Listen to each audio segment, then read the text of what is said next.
is not talking about cultural policies in Europe. We didn't put the cultural compass in the title.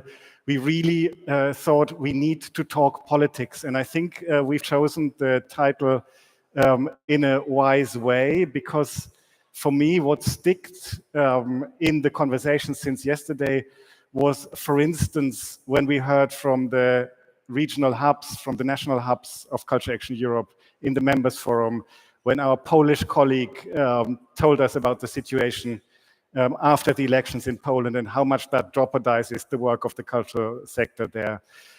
We've heard from the conference in Bratislava and Bratislava Manifesto and the harsh situation of colleagues in Slovakia. But it's not only in these countries, it's really across Europe that freedom of artistic expression is under jeopardy.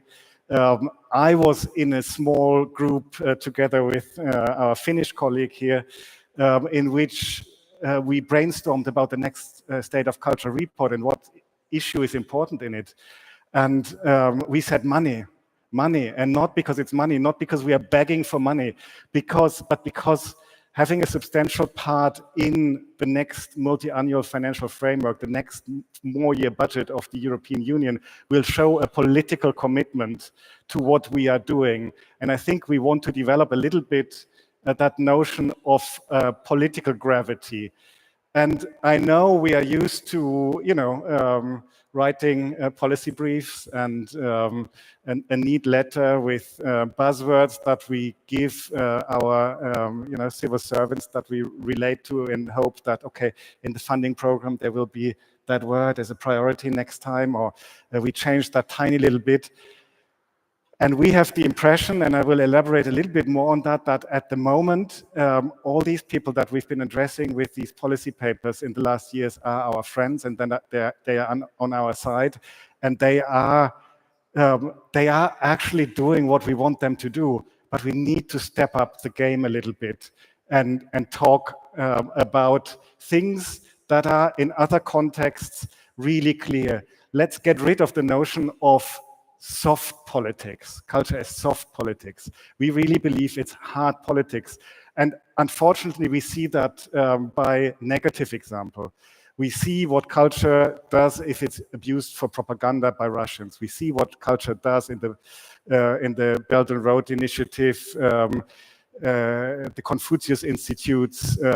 We see what culture does even in the defense strategy of Finland, as a strategy to make societies resilient in wars. We are trying to define, if you know our campaign, Ask, Pay, Trust, most of you have subscribed, we use 9 action points. And we try to describe, to structure these action points under the 3 main headings of the European Union's politics at the moment. And I know this is very debatable, and we are happy to debate it, because that's why we are here for. We are structuring them under competitiveness, security, and democracy, and not because we like the terms. But we think for instance, when we talk about competitiveness, we need to talk about values and how we safeguard the values, how we redefine values in Europe in a way that Europe can stand out in a world that competes in a market paradigm that we don't see each other under. And so we can carry on and go through all the points like that. What this panel wants to do when we talk about this conference is about cultural democracy, and we've heard from Franco brilliantly what cultural democracy is about. So we don't want to bring in cultural democracy as the only alternative to the existing paradigm. It's complementary. And in the same way, we propose unconferencing, that you've heard that a few times, as being complementary to this more conference-ish setting.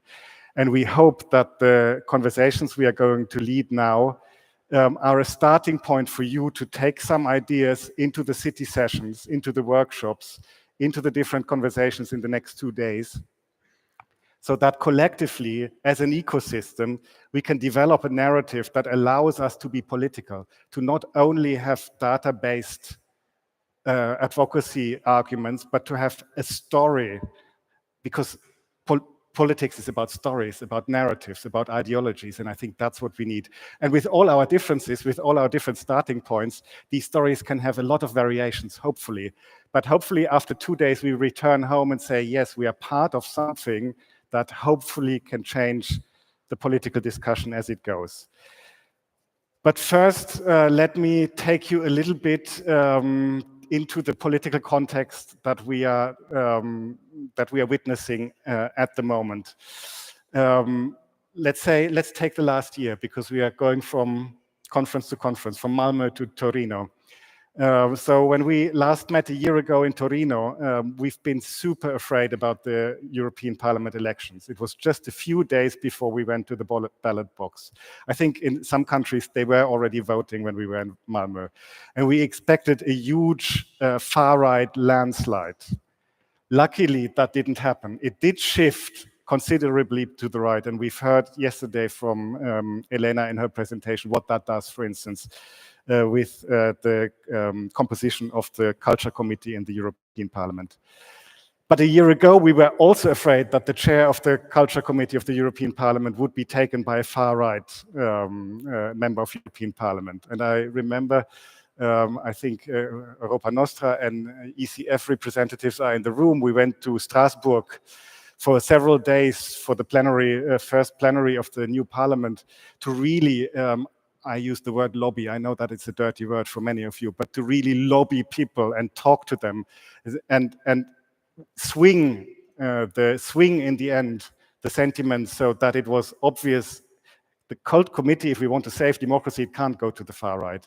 And we succeeded. We are very happy that we've got a young, ambitious Volt, part of the Green family, chair of the cult committee at the moment. That was approximately the time when we also issued our mission letter. You know that the new commissioners of a new European Commission get a mission letter that outlines what they are expected to do by the president of the Commission. Now, we kind of did a preemptive strike with the Cultural Deal for Europe partners and published a mission letter, and we were very happy that main points of the mission letter were taken over in the real mission letter that the Commissioner Glenn Micallef received at the end from Ursula von der Leyen. And in this mission letter, we were surprised about one thing, that he was commissioned to draft a culture compass. We hadn't heard that word before. And just to do a little check in the audience, please raise your hand if you know what the cultural compass is. Okay, cool.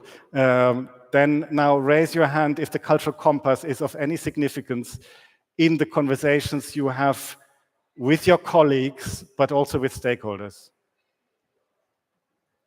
Okay, that's a little bit less, but still significant amount of people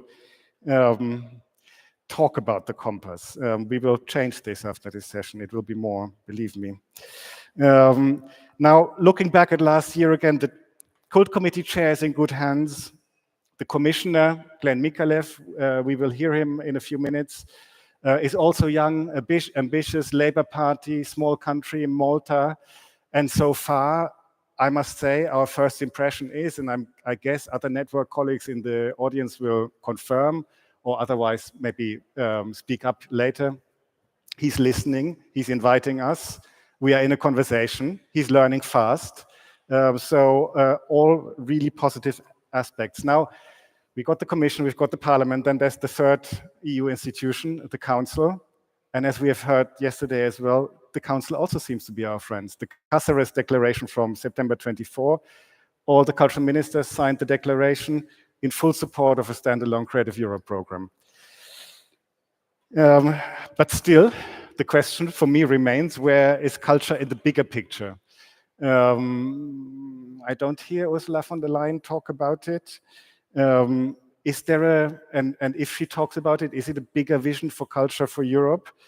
And I think this is, in my view, what I hope we can explore in this panel, and hopefully also together with you, because these most important policy initiatives at the moment, like the Cultural Compass, which is intrinsically linked to money, the framework, the monetary annual financial framework, and then a little bit later also the work plan will somehow need to correspond with that.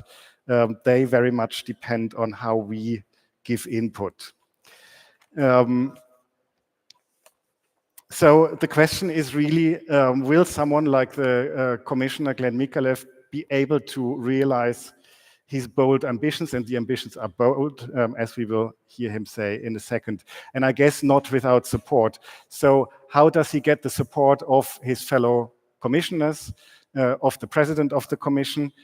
I guess not by themselves. I guess that we will play an important role in that we will need to make a lot of noise and show. I mean, we had this discussion in my little group yesterday as well. Do we need to, mobilize voters to make them listen? Do we need to go to the streets? I've also listened very well to Franco. He said we might need to forge new alliances. I mean, this is something we can investigate in the next days. Whether we are able to step up the game, we will see. There are clear indicators, will the compass be rooted and embedded in overall policies? Will that be referred to in the bigger political picture? How will the MFF look like? You know that we are advocating for 2% for culture. Now it's 0.2%. 0.2%, just to realize where we are and where we are going. And just to reiterate, something that I like to reiterate because it shows the dimension of where we are and where we want to go, that it is realistic. Agriculture gets 19% of the EU budget and contributes 1% to GDP. We get 0.2 and we contribute 11 euros per invested euro to GDP. So it's not a matter of argument. It's a matter of political will and a narrative. And that's why we are getting back to the narrative.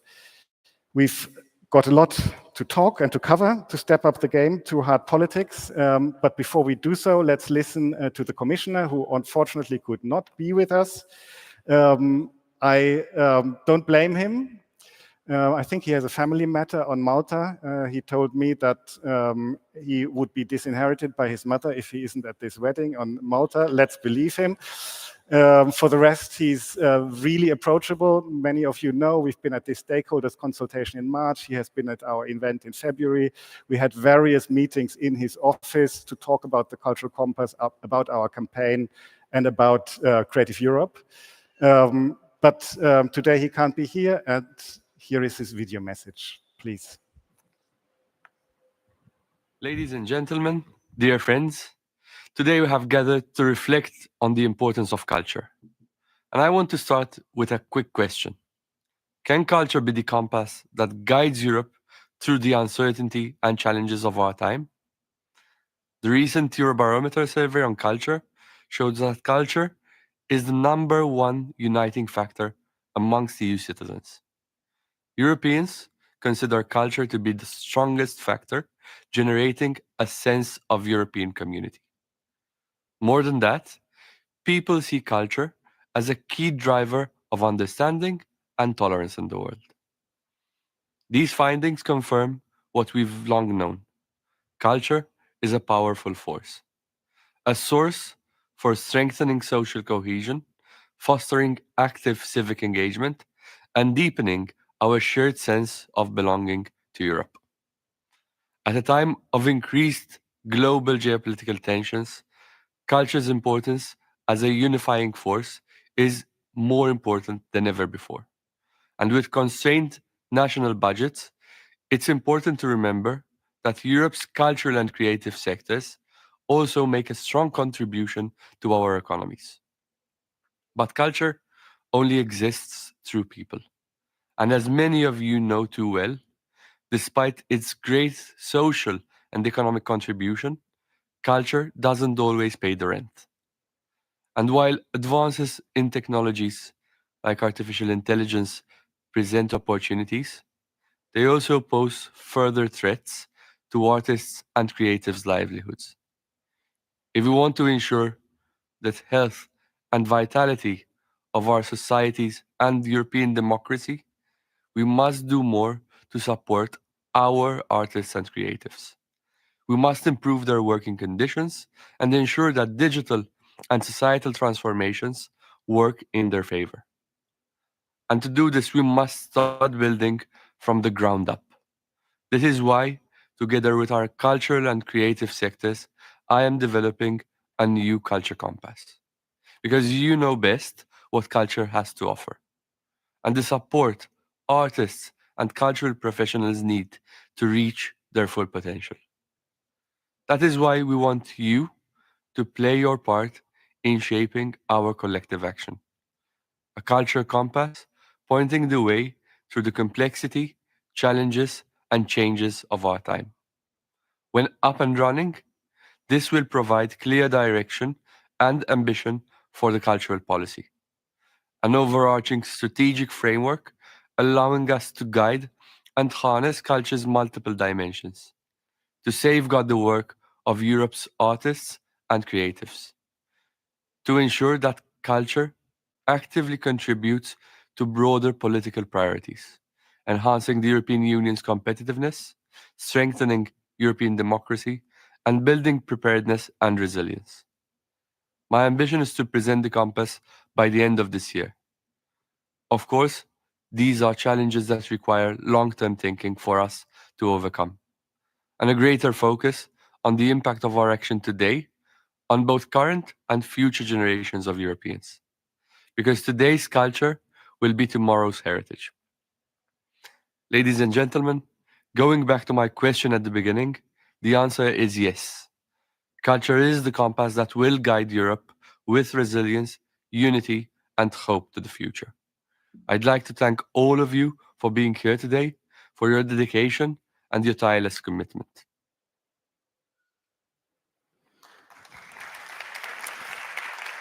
Thank you, Commissioner Micallef, for these opening words and for the confirmation of his ambition for this cultural compass. So it's not just another paper, it is something that he intends to be a game changer. And let's see how our panelists talk about this. You can see here the original running order of the panel that we had thought of, but due to unforeseen agenda constraints of Benedetta Scuderi, we will start with Benedetta first. Benedetta, are you online? Can we see you? No. Is there any? No, there's someone waving. She's not online.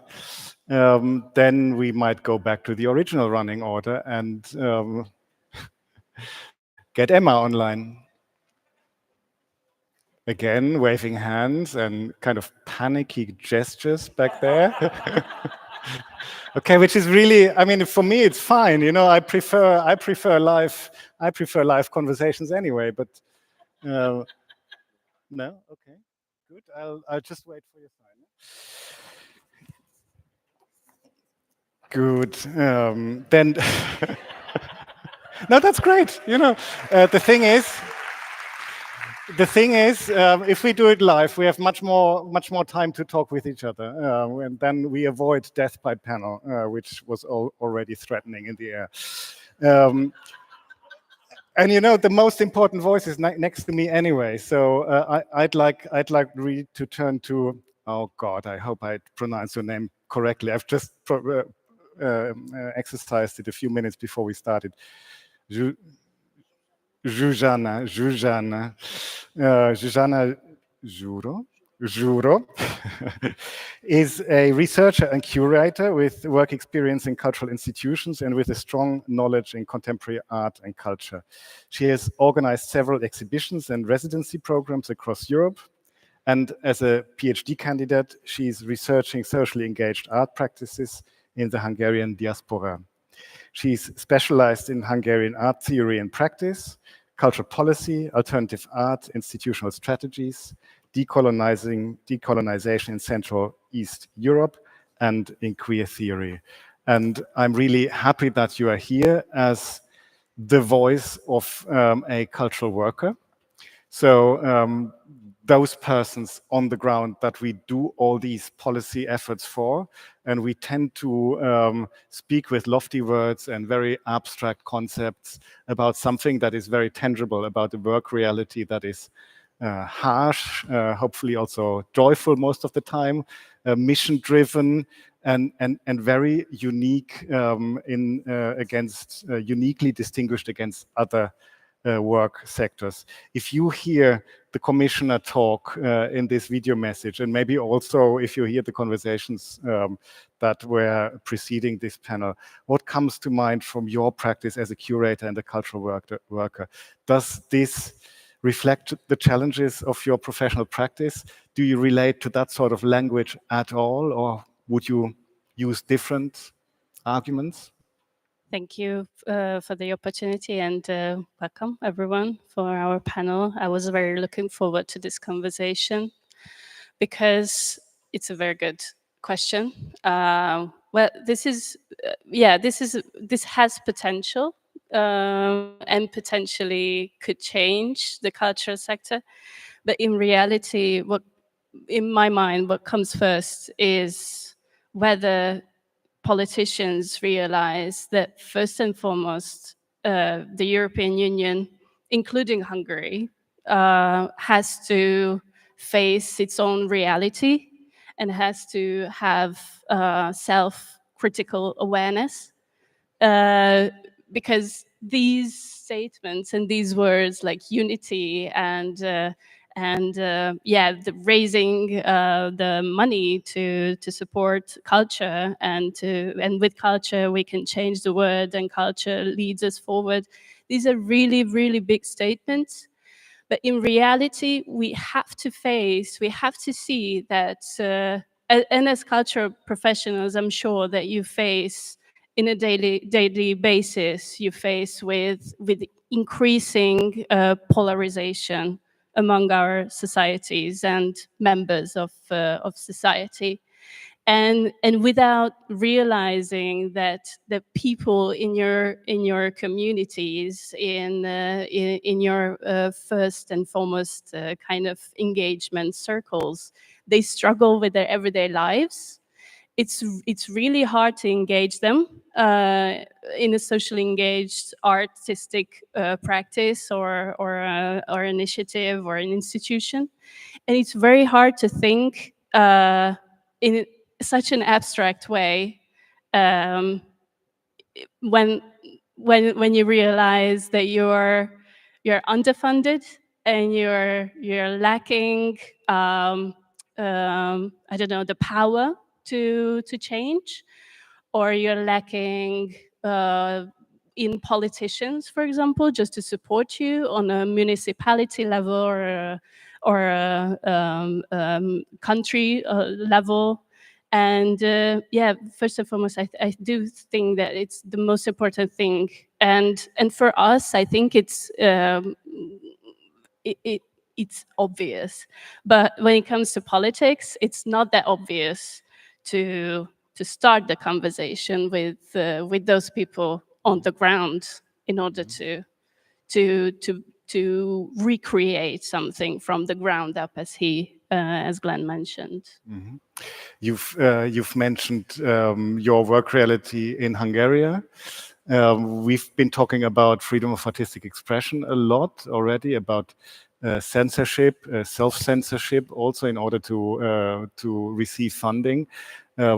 How's your work reality on the ground there? Because I think I assume, and I know from our previous conversations, that's not an isolated reality, but it's good to be very specific. What do you experience in Hungary at the moment?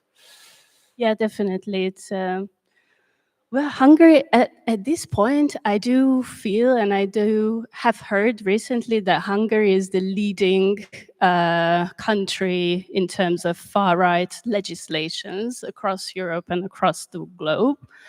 And I do feel ashamed from that, being part of this conversation as a Hungarian.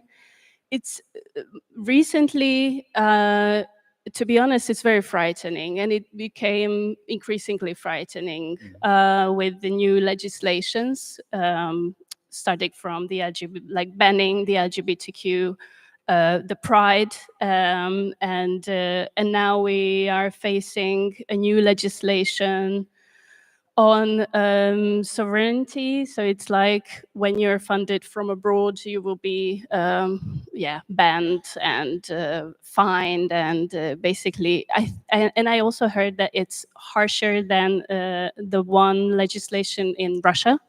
So it's based on the Russian policies, but it's more severe, or it's going to be more severe. It will be passed in the parliament, Hungarian parliament, in a couple of weeks. So these kind of news were like really, really, really frightening. Not only because I don't have a cultural institution to support me. I'm a self-employed PhD student, basically. And there are many others actually in Hungary who are facing with this reality that we are critical, but we are critical without, again, the power of an institution, at least, or a museum. These spaces are really, really, they're getting smaller, where you can express your reality towards the regime.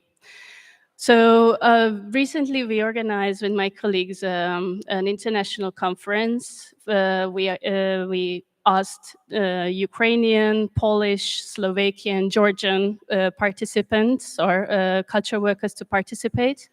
So it was at the same time, it was frightening to see that these far right and nationalistic systems are working, and they are working in a very similar kind of agenda and methodology. It was really something else, but at the same time, it raised my and my colleagues' rage, to be honest, towards change. Especially we will have the elections coming up next year, so we have high hopes towards our future. And so basically this rage encourages us to reconnect with, first of all, to reconnect with those who have been censored and self-censored. That is the most apparent thing in the last 14 years of Hungary, that people are censoring themselves, not articulating themselves critically, and not doing critical art or socially engaged art. This is partly my research, that massive amounts of cultural workers fleeing the country because of this. So there might be something very concrete where, on a European level, kind of taking the big step from your practice on the ground, kind of leaving out the national level and looking at what may be through the European institutions, something about freedom of artistic expression and other issues. You mentioned also the harsh working conditions can be changed, and we'll dive into that a little bit later. Thank you so far. We'll get back to these issues. Now, I am really happy that we do have Benedetta Scuderi online. Hello. Benedetta, thanks so much. Hi. For being with us. Let me introduce you with a few sentences to our audience. I don't know, do you see the audience? Yeah, so there's a full room of wave to Benedetta. There's a full room of cultural practitioners and leaders from across Europe and beyond that are all concerned with how the political situation develops in Europe, how that is related to their own work in a national or regional context. So great that you are here. Benedetta is an Italian politician, so it's nice to speak with you in your home country of Green Europe, who was elected member of the European Parliament in 2024, so it's your first term. She has served as a co-spokesperson of the Federation of Young European Greens from 22 to 24, is a member of the European Parliament's Committee on Industry, Research and Energy, and on the Committee on Women's Rights and Gender Equality, and a substitute in the Committee on Employment and Social Affairs, as well as in the CULT Committee, the Cultural Committee on culture and education of the European Parliament. Again, Benedetta, thanks for being with us. Maybe you have, with the connection problems, you may have missed out the video message that we got from Glenn Micallef, who told about his really ambitious cultural compass and how he really wants the compass to be a game changer. Also, when it comes to issues that we've just discussed with a cultural practitioner here on stage about questions of freedom of artistic expression. We heard the example from Hungary, but that's just one example of very, very difficult situations across the EU. And I would like to invite you also in your maybe first response to reflect a little bit on the issue of freedom of artistic expression. There's more than just these particular examples, although it's really good to hear them very concretely. There is the State of Culture in Europe report, where we refer to it, free muse, free to create. We've heard about the Bratislava Manifesto yesterday. So how, in your view, can we develop a strategy and maybe also dedicate budget for it, a strategy that really protects the multiple values of culture that are so intrinsically linked with freedom of artistic expression and the autonomy of the sector? Yeah, first of all, thank you so much. I'm very, very happy that I can be there, although I'm just online. Unfortunately, I'm in Brussels. Otherwise, I would be extremely happy to be there with you. But yeah, sorry also for the technical issues. And I wanted to join earlier, but I'm glad I can be here now. And also I want to thank you for organizing this, for all the cultural practitioners that are there. These are not easy time for you, I understand. It's getting harder and harder, but I'm extremely happy that you are there, you gather, you keep fighting, and you are brave enough to speak up in every context. We have seen this in so many different contexts where cultural practitioners have been speaking up, although risking their jobs, although risking the possibility to go on with their work, with their profession, with their passion, with their art, and they still have spoken up. But of course, this is not just your responsibility. This is a political responsibility. As European Union, we have put throughout the life of the European Union, like freedom and fundamental rights at the core of our main values and the idea of why European Union was even funded. And now we need to step up to our words. Now that it's getting harder, now that the situation is getting tougher, that's when the European Union should really step up and do something about it. Like cultural freedom and artistic freedom is actually something that is so embedded in the European values that is in the fundamental charts of in the EU Charter for Fundamental Rights. That's how much we should believe, and I use the word should, that cultural and artistic freedom is essential and should be protected. However, we are seeing at the moment a very different new political scenario, a very different landscape, which is also entailing a very different European Union. We are finding some difficulties to protect certain values while not renouncing to others. What is happening at the moment on the European level, it's very scary, because the kind of push to avoid hate speech, to avoid racist speech, and so on and so forth, is used as an excuse to then censor the art and the culture. So if we ask certain behavior on certain things that should not be promoted because they are hate speech, the answer it is then that we are censoring some things, and then we can also censor the rest. So just a couple of examples. I would say rightly so, require that there's not propaganda on hate and discrimination, that could be used as an excuse then to then censor cultural and freedom of expression, like on many other issues. We have seen this on stopping the gender propaganda, on stopping the green propaganda, which is extremely connected with the art sector. Because if we start saying that there are some sectors that are propaganda, they are pushing towards a different direction that should be taken, then these sectors are censored also in the art and cultural in the art and cultural sphere. And this is what is happening, and this is where Europe is falling short at the moment. We are scared that there's not enough drive to protect the freedom of expression and culture.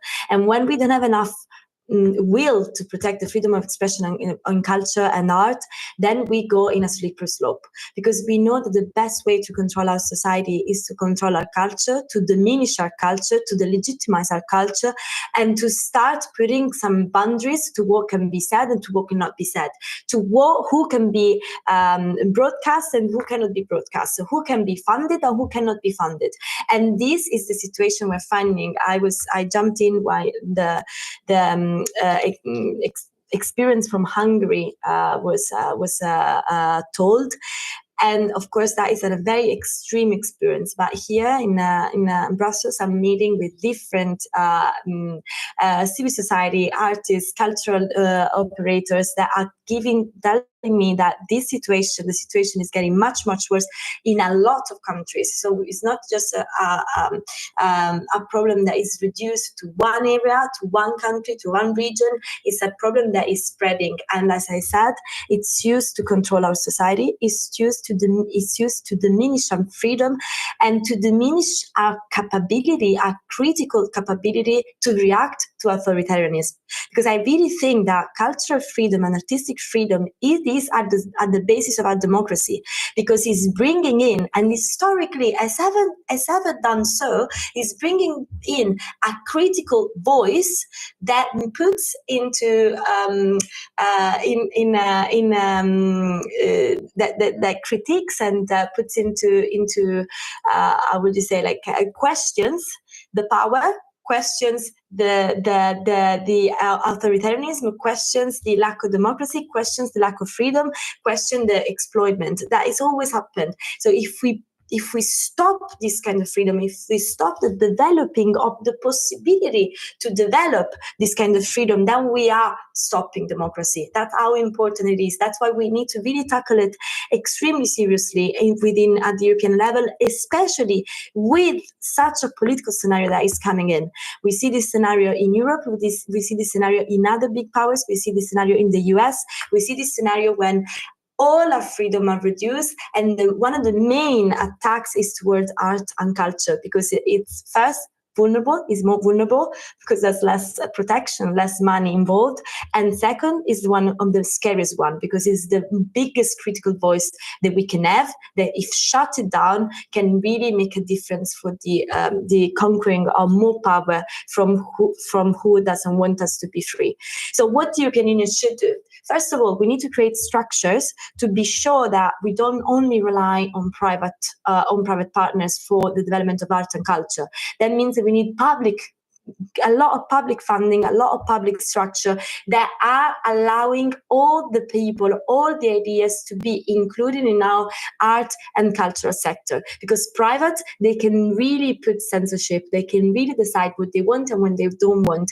Instead, if we do it publicly, but we do it following our values and following our rule of law, because this is also connected to the rule of law, then we can give everyone the opportunities within, of course, certain frameworks and certain rules. Again, I would oppose to anything that is considered hate speech, discrimination, racism. I don't think that's freedom. Our freedom ends when someone else's starts and someone else's dignity starts. But that, apart from these basic frameworks, we need to have public structures that are allowing everyone to speak up and to say their voices. This means that we need structures, but this also means we need proper funding. And the scariest thing is that in the next MFF, so the multi-annual financial framework of the European Union, we might see a further shrinking of the funds, which is absolutely unacceptable. If we need to push for more for the development of the cultural sector, if we believe that the cultural sector is a drive against authoritarianism, is a drive for democracy, is a drive for critical voices, then we need to be sure that we maintain it, especially in this time, especially in the time where also our cultural level is going down and down. And we can see this from many studies that have been happening that are proving that our society is really reducing the cultural level, is reducing the reading time, is reducing the capability of understanding scientific text. And that's when we need to fund culture, and we need to fund culture for public services and public structures. On the other side, we need to also provide protection, of course, and provide the capability of the freedom of assembly and freedom of speaking with a good legal protection that also coming from the European Union. So let me be clear, it's unacceptable that Europe is doing nothing for what is happening in many member states country on the cultural and on the cultural workers that are basically forbidden to speak and not allowed to say their ideas. The European Union should really do something, should again step up to its values. So we cannot allow that is happening in Hungary, but we cannot allow that is happening in Slovakia, and we cannot allow that is happening in Italy, because this is starting to happen also in Italy, where there's a clear censorship from the Italian state towards a certain category and group of people that are working in the arts and cultural sector. And this is something that European Union, if you want to step up to its value, shouldn't allow. And then finally, I think this is the broadcasting. We need to be sure that there's enough space, media space and online space for everyone to express their freedom, especially when this is like state media and state TV. We need to make sure that we have a good representation and we're not just censoring some and preferring the others, because that would be like a very mild censorship, but it's still a censorship. These are, like, I think the main 3 points: funding and structures, broadcasting, but most likely acting up when member states are not respecting the basic and fundamental freedom in art and culture. Indeed, an applause. I think we absolutely follow your argumentation and your passion in it. And I think especially the first 2 points resonate strongly with us. I mean, the funding is, of course, an issue we will try to explore a little, unpack a little bit more during this panel. But also the structures that you mentioned. You also mentioned rule of law. We have these discussions internally in our organization about possibly, and that might be something that we can bring back to your table at a certain moment, to do to go for an amendment of the rule of law report as a very concrete instrument of the European Union, where maybe through an own initiative report of the Cult Committee or another committee, we could argue for an amendment and include freedom of artistic expression in the report and in one of the chapters. So we don't need a new instrument, but we kind of reinforce an instrument that we can use for these problems that you described in Italy, but that we heard also in Hungary. Thanks very much. I hope you can you stay with us for a few more minutes? Great, because then we might have the possibility to react. Can I now ask if we have Emma Rafowitz online? No, I think that is waving in the dark. Okay, then I would like to turn to Mateja Lazar, and in a way we will turn to the question of funding in a very specific way, and then we can start the conversation. Mateja is known to many of you, so it somehow seems a little bit weird to introduce you, but just in case, Mateja is the co-founder and director of Motovilla, Center for Promotion of Cooperation in the Cultural and Creative Sectors, based in Ljubljana, in Slovenia, with over 25 years of experience and as a recognized leader in international cultural cooperation and EU funding, particularly in Central and Southeastern Europe. Since 2014, Mateja has led the Creative Europe Desk Slovenia, positioning the country as one of the most effective participants in the program. Mateja builds bridges between cultural actors and policymakers, both nationally and at the European level. And she's a member of the coordination group of the Culture sub-program of Creative Europe, maintaining a direct and ongoing dialogue with the European Commission and the executive agency that executes the funding program. Since 2022, she's also a board member of Culture Action Europe, as well as On the Move. So, Mateja, you've heard Emma as funding, as one of the three main instruments. Zsuzsanna has talked about, the precarity of the sector. How do you see the future of Creative Europe, which is the main funding program of the European Union? Maybe what would you do if you had a magic ring that you could turn and everything gets reality that you wish for? Okay, first, thank you for the invitation and for the opportunity to express my thoughts, concerns, for maybe just reacting on what was already said. After what Commissioner expressed, I felt really positive and happy and optimistic, and then after Zsuzsanna contributed, I was like on the other side again. And then with Mrs. Scuderi, I really, again, feeling positive and invigorated. And actually, this is really representing the work of Creative Europe Desk. We are constantly between the two realities. So in contact with policymakers on the national and European level on one side, with, as you are saying, these concepts that for practitioners are really hard to grasp and fill with content, because you have to deal with those within your realities. And of course, coming with these political ideas on the ground, realizing, as we all know, what are the actual conditions on the ground, precarities and, freedom of speech everywhere.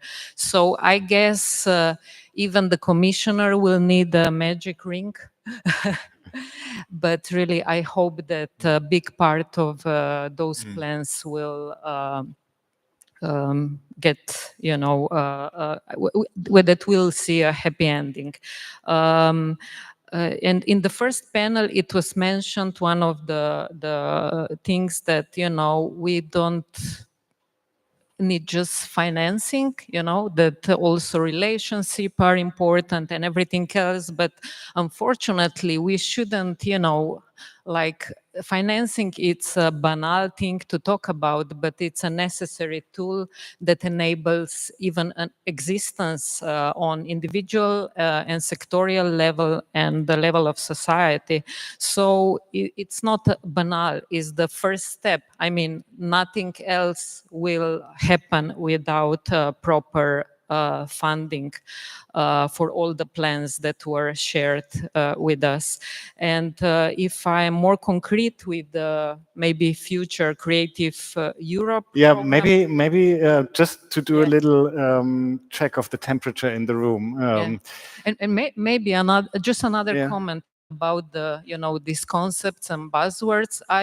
Share your feeling about those, again, but new selection of buzzwords for the next generation financial period. But I try to be positive. I'm thinking, okay, if we are dealing with this gray area of concepts that are still not filled with content, there is an opportunity for the sector to fill those with content. I also understood Commissioner's words as an invitation for the sector to help him fill those concepts with real content. Yeah, no, definitely. I think there is a strong role for us, and there is an opening for us to help shape. You were just about to start to talk about Creative Europe, which is, of course, your work reality. But let me just check who of you is in favor for a standalone Creative Europe program. Raise your hand. Okay, and I guess that comes out of a very concrete experience. Who of you is currently partner in a Creative Europe partnership? Okay, and then the question of desperation now. Who has submitted an application just a few weeks ago? Okay, I heard someone that's heard someone do the calculation, do the maths. I think Sophie did the maths. And what was your figure that you came up with? 6% success?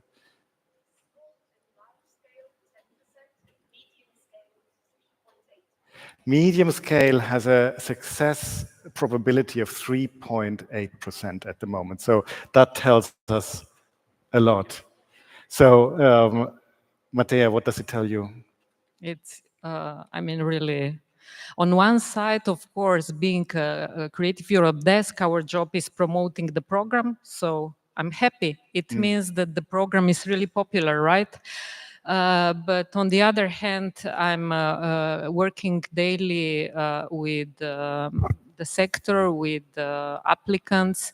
It's like really hard for me to foresee what will be the reaction on the ground after the results are published.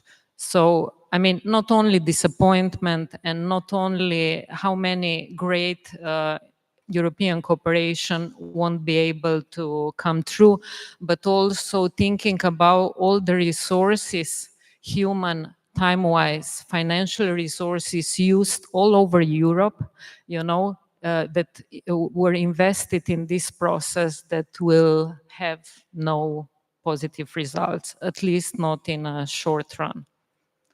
So, yeah.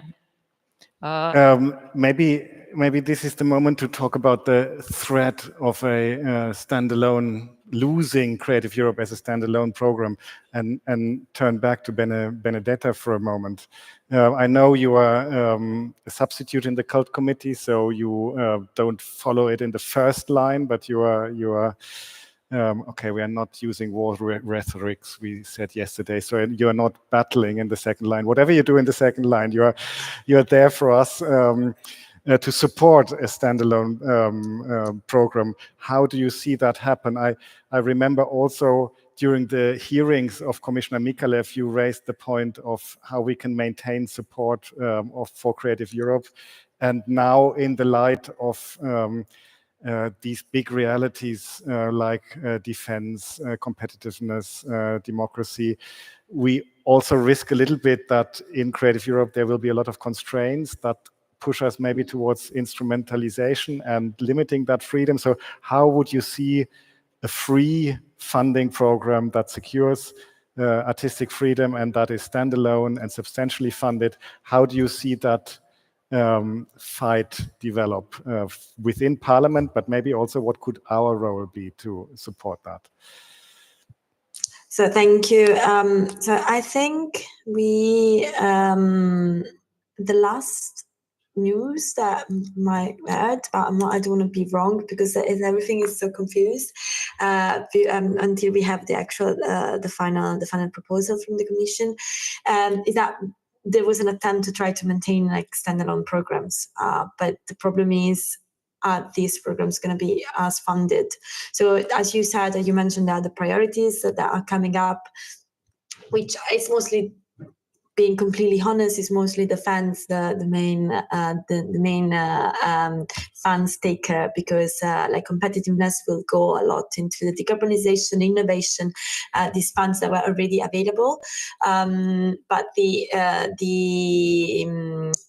defense is a completely new chunk of money that we are creating and we want to give to the member states, which is also a very big one, like a very big chunk of money. So the problem is here to understand whether the union is ready to have more fun, to get a bigger budget, because if we have the same amount of money, like math, it's math. We can't expect that we have another big, huge priorities that the Europe wants to put in the MFF, and then the other things are not going to be shrinked. So this is the first fight, I think, to understand if that's the availability and will, political will from the European Union to have more own resources, which means asking a bigger contribution from member states, to have a common public debt. These are all coming into question, because if we want to expand the budget, then we can also expand the priorities without taking from other funds. If we don't want to expand the budget, but in adding priorities, then math is math, as I said, and that means we will take from other budget lines. So this is the main fight. Like the last resolution we had as a parliament, we actually asked the Commission, so the last resolution on the budget before the MFF proposal, which will arrive in July, the definite one, we asked the Commission a very clear line to have a bigger budget, so to find some more resources and to look into to create a common debt, which means a bigger budget. We also asked extremely clearly that we don't want money taken from transition, from cohesion, but also from culture and creative Europe. That was also inside the request from the parliament. So from the parliament, the political message to the commissioners was loud and clear, and which is also like it was not that given for granted that would have been the reaction of the parliament, but the parliament is asking to keep the funds. So if it's going to be a standalone fund, which is what we are fighting for, because we believe that if it's going to be in other funds, it will be diluted, and also it's not just going to be diluted, but if it's a very generic fund, first, we need to understand who decides where to spend what. So it's going to be the Europe deciding that in a very generic fund, a certain percentage goes to culture, a certain percentage goes to other things, or it's going to be the member states. Because if it's going to be a complete freedom to the member states, we have incredibly high risk that the culture that's going to have is not going to have any funds. And unfortunately, it looks like from what we gather that the perception in the institution is to give the biggest freedom to member states to decide how they're going to spend European money.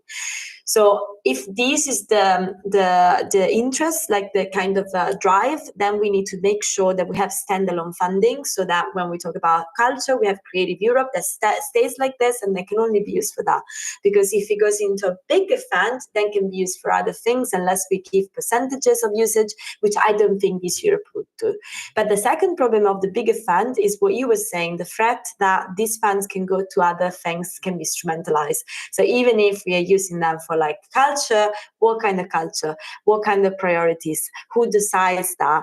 Like, is it going to be used for, because now we have a lot of requests to use also cohesion funds, for example, for defense and dual use.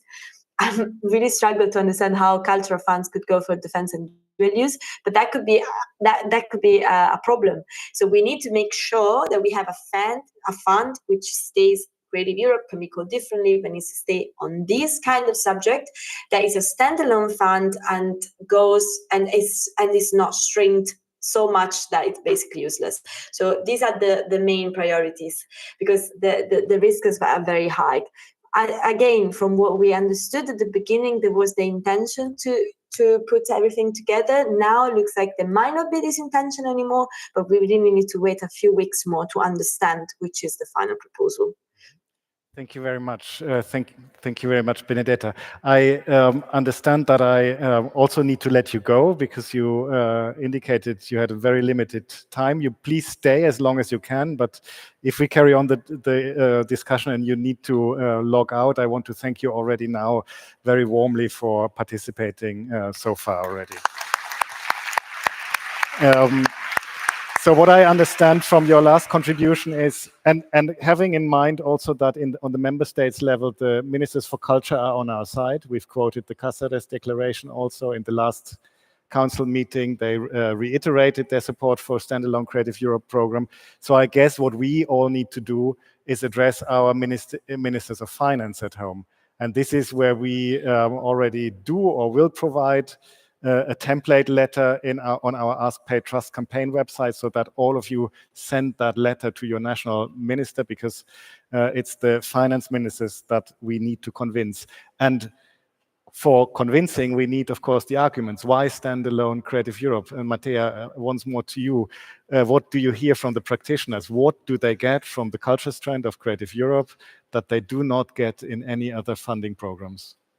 I think after everything was said, there's nothing to add. It's quite evident. You know, everybody today, even in the first panel, were underlining the importance of what culture sector does for the society. So it's, for me, even not a logical question to ask, because it's so obvious. Of course, if everybody, as you said, also all the ministers of culture that actually represent member states for this field, if they all agree that culture is essential to Europe's development and diversity, then culture needs a dedicated program, as simple as that. But considering the realities, it's like having the envelope as we had before, it's not enough. So to preserve the program is not enough. It must be reinforced. Like you already mentioned, we are all also culture sector facing additional challenges. And in order to successfully address those, they need to be supported. Of course, like, because why a specific funding program is needed, because this is the only EU program that understands the nature of the culture sector. Similarly, as Horizon Europe has been designed to address the specific needs of researchers and research community, the same goes for Creative Europe. And of course, it's important to be aware of the multitude positive effects of the culture providing to society. For example, like in the first panel related to development of on urban level, but still we shouldn't forget what is at the core of the sector. So I feel that we shouldn't stop underlining that the program, the only program dedicated exclusively to this sector, should recenter to the core values of arts and culture field. And I'm really happy that even the representative of the parliament has used now these words that I really missed for a long time, like arts and heritage. What is the core of this sector that enabled all other sectors and even industry to prosper? Yeah, fantastic. Zsuzsanna, I know you've at least considered applying in the Culture Moves Europe program, which is a quite innovative strand of culture funding that enables individuals to travel, basically. What would you wish for your reality as cultural worker and from your national reality to be covered by European funding? That is some aspects that cannot be covered nationally. What would improve your situation? Thank you for the question. Well, wherever I have worked, even in the UK, I experienced that the lowest, those who are in the hierarchy, in the lowest level, they are being cut from the funding and the opportunity. And it is very present, obviously, in Hungary as well, where corruption is very high. And so if you leave a country to distribute their European level funding, it will more than often be stolen for private usage, for example in Hungary, but in many other countries as well. And so these kind of, and this is also very frightening from on the European level, that I see that on the European side, there are budget cuts, and not because of for nationalistic agendas, or not because of buying private jets, but still it's happening, and still we are, as cultural professionals, as those who just start their careers, those young researchers and artists and professionals who want to explore and to explore and to engage in, at least on the European level, is the key towards development on a local level and on the level of networks. So it's really frightening that we are deprived from this opportunity as well.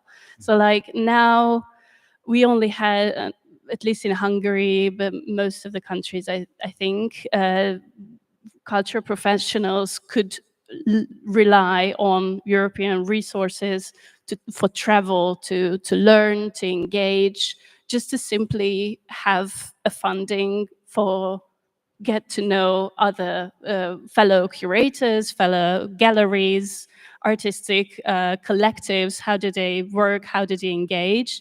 So these kind of fundings are inevitably relevant and apparent, but not if we continue to do this kind of funding, cut of fundings, then it won't be the opportunity for development at all.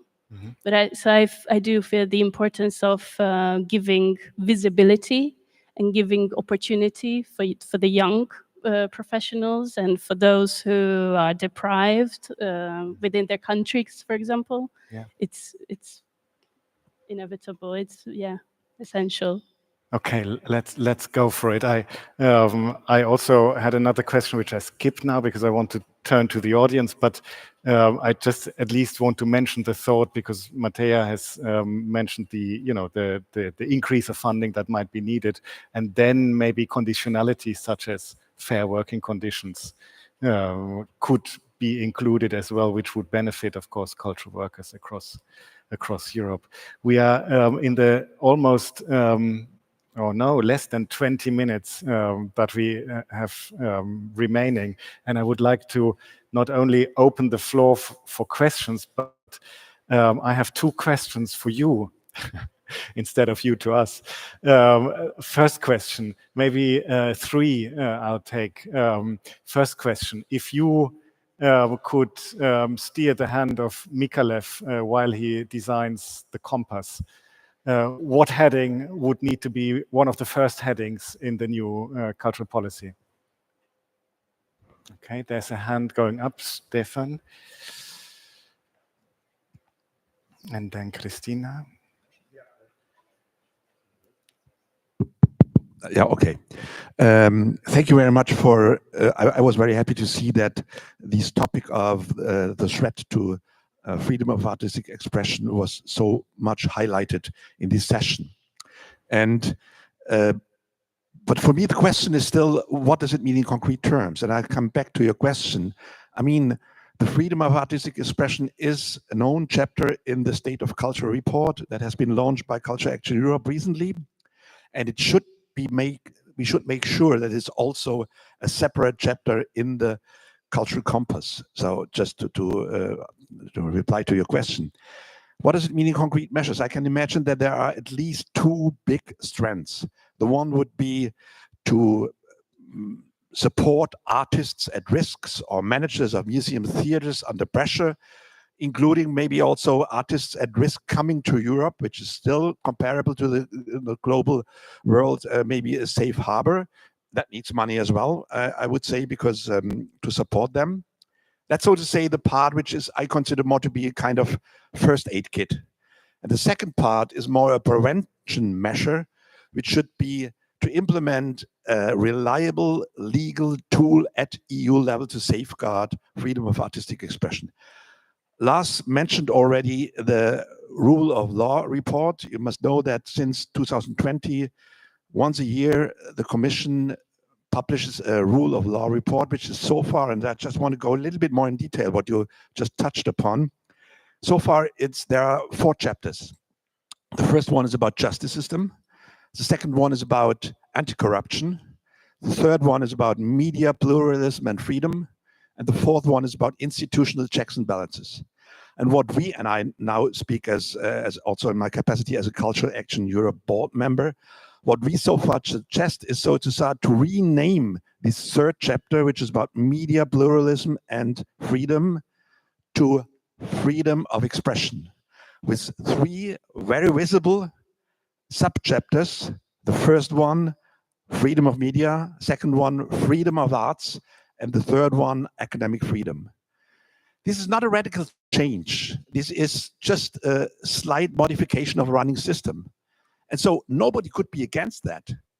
Maybe right-wing politicians are against it, but they are anyway against the rule of law report. So, I mean, we should go for that line that's very concrete and urge, so to say, Glenn Micallef to do that. And I want to remind one thing in this context as well, has been mentioned already earlier as well.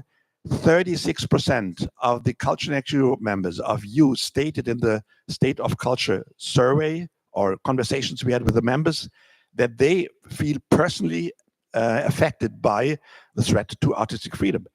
This must be more people than only those coming from these, usual suspect countries like Hungary, Slovakia, Serbia. 36%, it's more than 1/3. So this is alarming, I have to say. And let me at the end come back. Thanks you for again mentioning the Bratislava Declaration. Yesterday it was asked how we could combine our forces to support this. I think the Bratislava Declaration, on the one hand, coming out from one of these countries with a big support of Culture Action Europe, that could be the right place to join forces, and we should do that. And thank you very much for so many who already signed or sent emails to Davina and me to support it. But I can say to let you know also that since this morning there is Google Doc available online, and I hope you can share it as quick as possible with all of you, where you can directly support it. Thank you very much. Thank you, Stefan. First chapter of the Compass, Freedom of Artistic Expression. Christina. So I'm learning. I think if you just speak, it should switch on. I'm learning so much during these couple of days, and thank you for organizing this meeting. I'm a little scared by what Benedetta Scuderi said, because as you know, in the treaties, culture and education, they are not part of the EU portfolio. They are part because there is citation in the premises, there is a citation in Article 3. But if we go back, we give back the money to the member states, say, spend for culture as you like, I'm afraid that it will be a disaster, because the big institution will probably resist under a bigger pressure to be more, consenting, more Russian style. And the small institution, they have to create their own way, with much less support, maybe with no support from other states, with the United States not playing any role. Well, the picture is quite terrible. So if I could suggest something, and that's exactly what we, the networks, are expected to do, because we speak on your behalf. But I'd like really to stress the fact to keep a European dimension of culture as expressed in the treaties, because I think that this way of acting through the direct program, that's key, to have some money with general criteria defined centrally. And now, may I speak one more second? So you know very well Creative Europe. I had the privilege to work in the first and in the second program. There is 3 lines. The media section, Sylvia is here, she's just back from Cannes Film Festival, and she has probably something to say. The media aspect says to the, are you a producer, are you a distributor? Do your job, but add an European aspect. So it's not asking for cooperation. If you are a producer, do your movies, but your movies have to include some European mix. This is different from culture. Our strengths, the cultural strengths, say, I give you money only if you cooperate with other ones, or you create a network, you create a platform. So it's a different approach. And the third strand, who has been defined in the first edition and changed and limited in the second edition, take note of the fact that we are acting transversally, and we need criteria, data, Eurostat to work together. So it is moving in a condition where all the arts are closing, interacting with each other, which is the future. But none of this aspect takes care of what we learned from Franco Bianchini this moment. He's saying, well, we need the big politics, And we absolutely need the Glenn Micallef and the MAPS and Cultural Action Europe and Europa Nostra and all our foundation to push in this direction. But that's not enough because we face a society extremely fragmented. So we have to think creatively, adding new ways to do political pressure on the elected bodies, basically, on our friend citizens, because we need more maps and politicians and concerned with our future.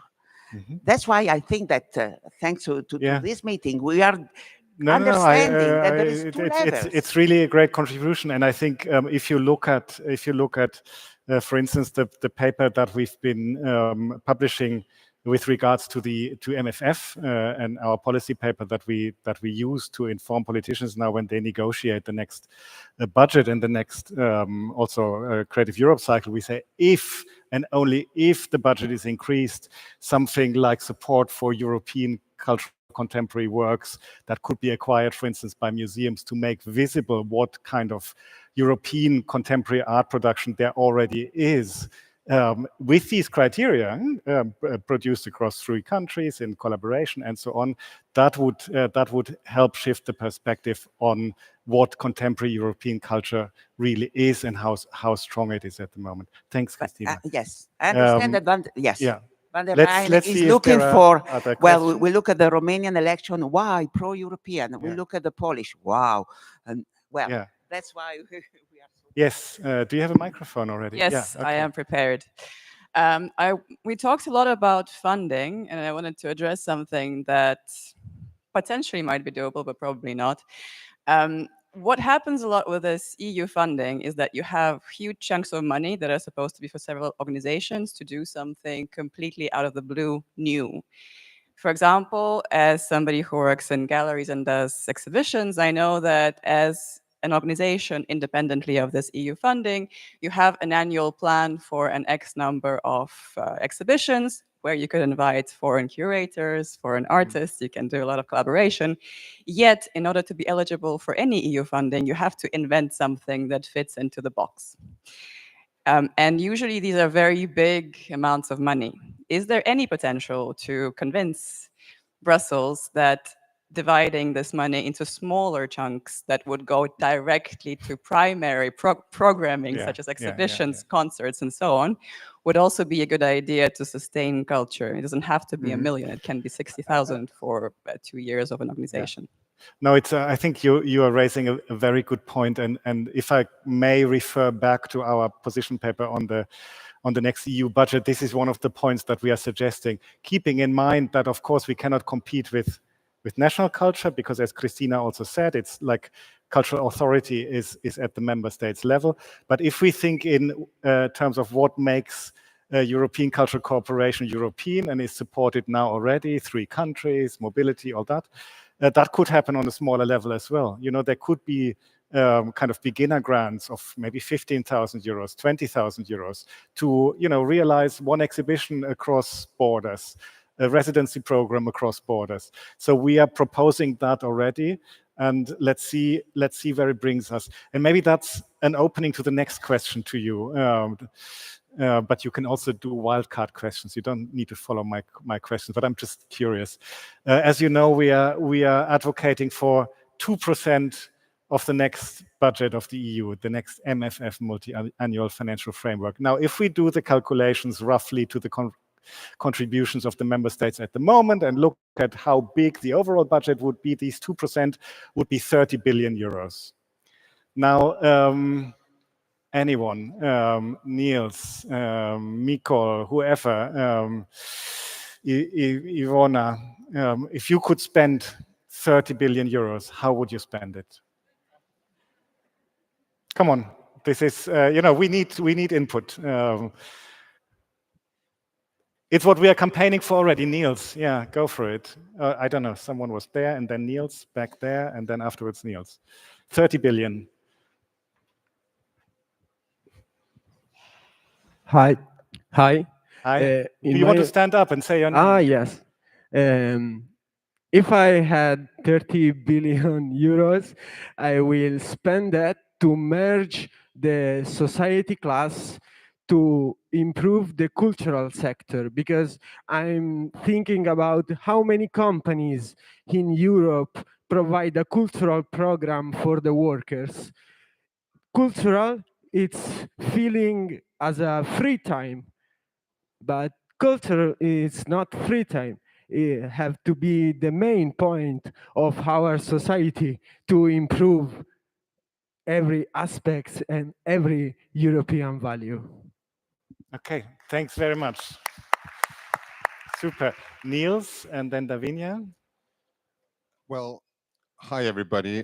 Thank you for all your insights, and thanks for the question. I think I'm Niels. I'm from the Danish Center of Arts and Interculture, and we have been engaged in quite a long research project on cultural policy. And I think one of the things that pops up is the importance of culture.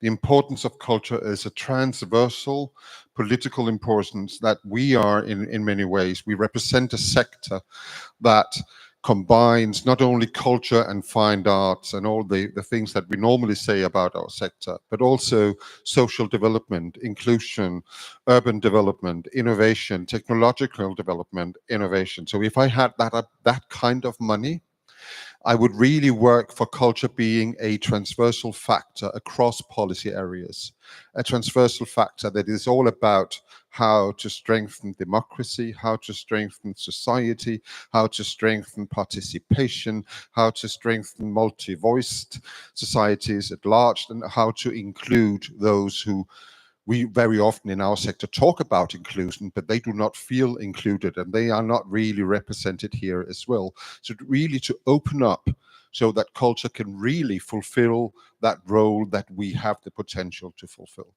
Great, thank you. Thanks, Niels. Davinia. I would also like to, sorry, it's regarding your question also. Yes, jump in very briefly. Very briefly, it's about also how I would use 30 billion and as a response to our European Commissioner, maybe pay the rent. As he said, culture does not pay the rent. Yes. And I would like to understand, with that ideology going to negotiate for culture, that's the only thing that scared me out of that speech. With what ideologies do we go? What do we accept as a fact at the moment? And if we have the numbers and we have data and hard numbers, how the culture is contributing back to our economy and how economies are flourishing, why do we maintain ideas like a discussion that I would have with my father? No, go and study computer science because you're never going to get anywhere in culture. So I will use that 30 billion starting to paying rent also for people that are contributing to society. Yeah, very, very valid point. Thank you. Thank you. Davinia, one more. Davinia, and brief. Hi, just very quickly. Thank you. I'm Davinia Ooh, Gallia. yeah, now it's going loose. Yeah. I want to ask, because I'm a bit confused. The MFF is going to come out in July, right? No. I mean, the MFF will be negotiated like across the whole next year and longer. We expect a first draft, and then we. Okay, because I was a bit concerned because if the Culture Compass is coming out in the autumn or the end of the year, the funding programs need to correspond what is in the Cultural Compass. Sorry, I hear you very badly. Can you? Okay. Can you hear me? Yeah. Yes. Better. So, as in all cultural policies, good funding programs should come out of the cultural policies, right? So, if the Cultural Compass is coming out at the end of the year, with everybody's contributions from the consultations, then we should have a good start to the new framework. I was just very concerned that the framework is coming out before the Cultural Compass was being envisaged. So that was it was more or less a question, but it's not going to be like that. Yeah, no, and I guess one is about the amount and the other one is about the content, and then they need to come together. But it is chicken and egg. A bit of a worry to me. Yeah. Thank you. Okay, two more, and then we need to close because we are over time. Oh, four more. Can I look to the organizers? Can I get 5 more minutes? Now they are not waving. Okay, let's just go. Here are at least two. Yeah, Ivana, please go. Okay, thank you. Ivona Price from Intercult, Stockholm, Sweden. So two short suggestions.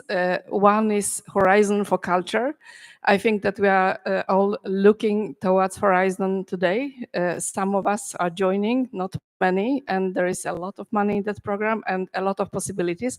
I don't want us to join the same. I want to create a Horizon, a research program on culture and work purely with methodologies in different areas, different strands. This is one suggestion. The second one is to start looking seriously at emerging artists. We are working a lot in different projects, in different constellations, in platforms with the emerging artists, but those projects end. And there is no framework, there is no possibility to continue if you will not get a grant again. So a framework agreement, a special part with framework agreements to work for longer time, like 5 years. I mean, European network, Europe Direct Network offers that framework agreement, and we could do it as well. 5-10 years to work within this agreement, delivering communication programs on subjects to work with emerging artists because they need it, the support to support the new generation. Thank you.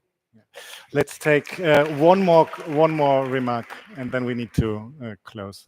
Thank you very much. I'm Eric Pestel of the European Cultural Hub.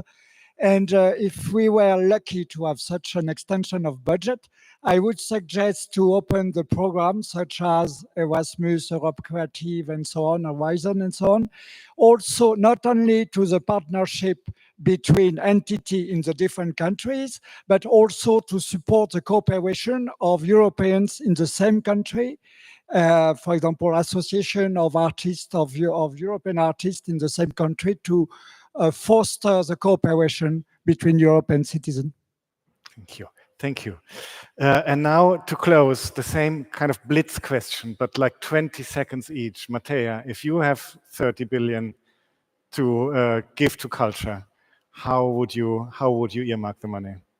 God, it's really difficult, but maybe I will react to Niels because I totally support him, but I will return back. So I'm always, a bit skeptical about this transversality. So I still feel that, culture sector is for itself. Somebody who it's a working people, so they need to be funded just because of the work they do. So they are not doing it because they love it or in their free time, as it was already mentioned, but they should be fairly paid for that. So I would first cover those costs. Yeah, good.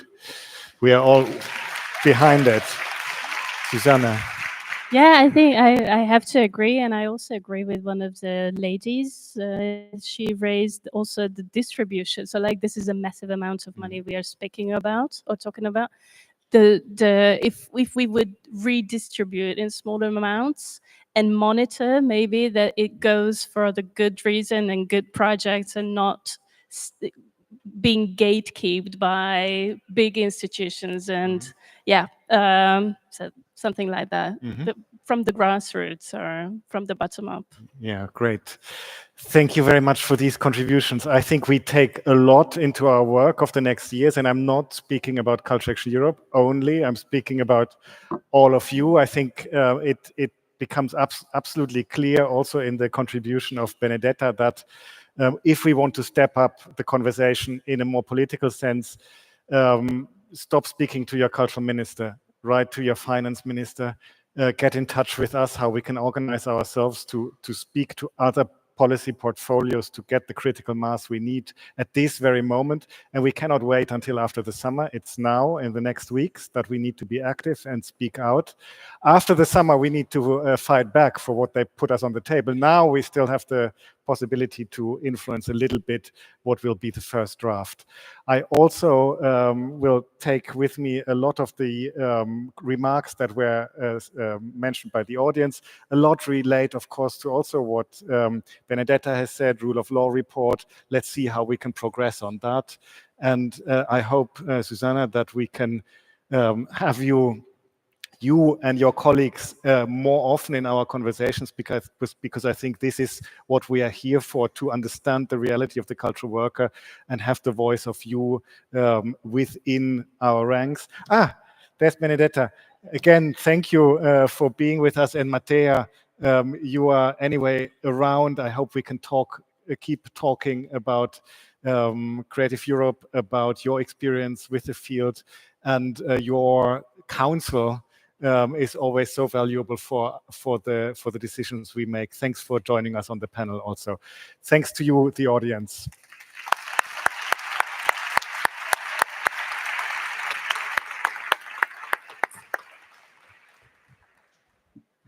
Okay. Thank you. That was a